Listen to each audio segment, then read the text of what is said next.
Hey everyone, and welcome back to Tyreek Talk. I'm your host, Terike Mendez. Right now, I'm in Berlin, and today I want to share a moment from one of the most powerful and grounding museum visits I've had while being here. I recently spent time at the Altes Museum, and standing in front of this building alone already feels like stepping into history. Berlin is a city where the past and present constantly exist side by side, and the Altes Museum captures that feeling perfectly. It doesn't shout for attention. It stands with confidence, history, and quiet authority. The first thing that really struck me was the architecture, the long row of columns, the symmetry, the openness of the structure. It feels almost ceremonial. Walking up those steps, you don't feel rushed. You feel invited to slow down, to prepare yourself for what's inside. The building itself sets the tone before you even enter. Once inside, the atmosphere shifts. The noise of the city fades, and suddenly you're surrounded by centuries of human thought, creativity, and expression. The Altes Museum is dedicated largely to classical antiquities,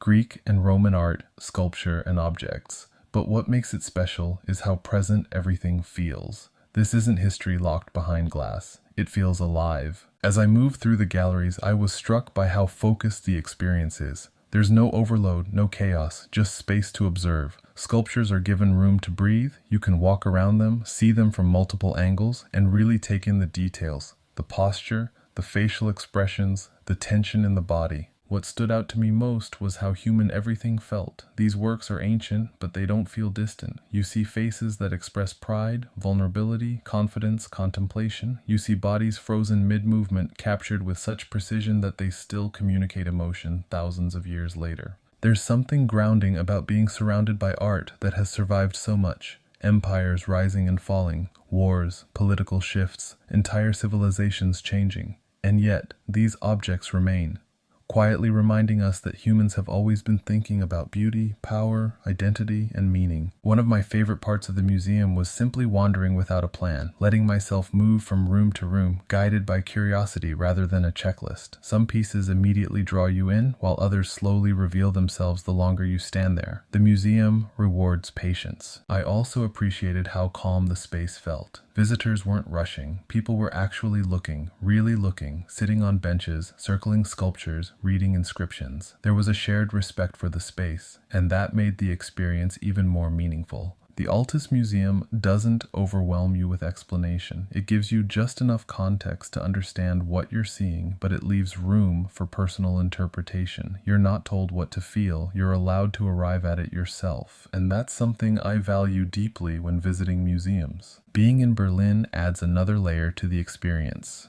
This is a city that has faced immense destruction and transformation, and yet here you are, standing among objects that speak to continuity. It reminds you that culture doesn't disappear.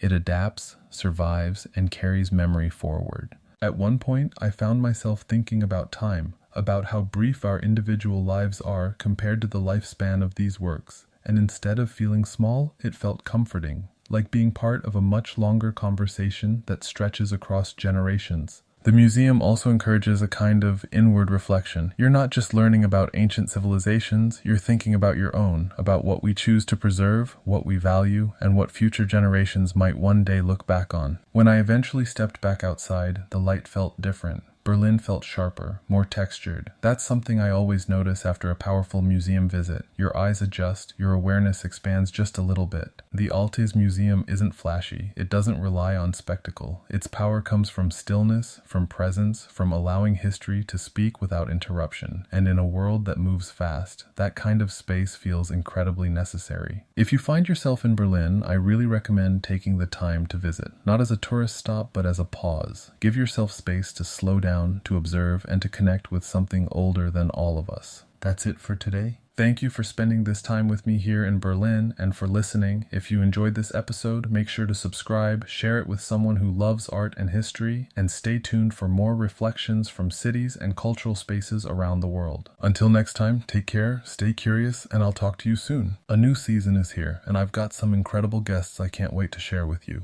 I'll also be dropping an art guide featuring some of my favorite galleries, museums, art fairs, and artists you should definitely check out. All episodes are now streaming visually on YouTube and Instagram, and audibly on Amazon, Google, iHeartRadio, Pandora, and all major streaming platforms. If you haven't already, make sure to follow and subscribe for more art adventures. Thank you to everyone who supported the podcast and to everyone listening in over 160 countries worldwide. To my new listeners and my day ones, I love you. Thank you for being part of this journey through art. Have a guest you think I should interview next? Drop their name in the comments. With hundreds of episodes recorded live in over 10 countries, catch up on previous guests while you wait for the new season to drop. Stay tuned. Ciao.